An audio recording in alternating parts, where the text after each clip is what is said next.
Hi guys, this is Charles. I'm one of the surgeons at Southpaws.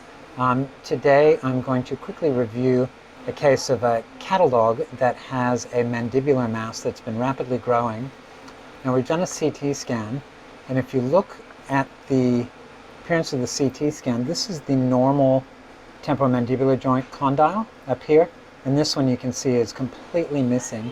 As we go farther rostral, you can see that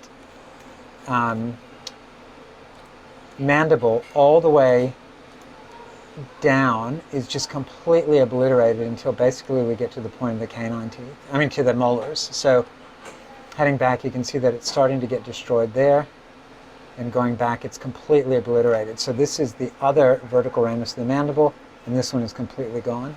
So we are heading into surgery with this one.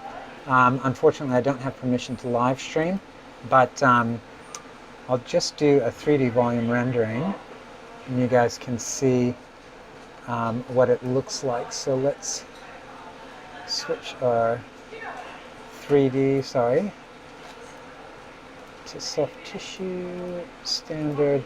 Alright, so we can see that this is the normal ramus of the mandible. Let me just see if I can darken this a little bit to let you see that better. So that's the normal ramus of the mandible right here. So when you look up underneath the zygomatic arch, you can see that really clearly.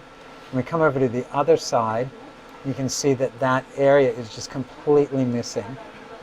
So looking up in the same direction, there's no bone there at all. So anyway, we're taking that one to surgery. Unfortunately, I can't live stream it, but we'll give you an update when we're finished. Thanks a lot.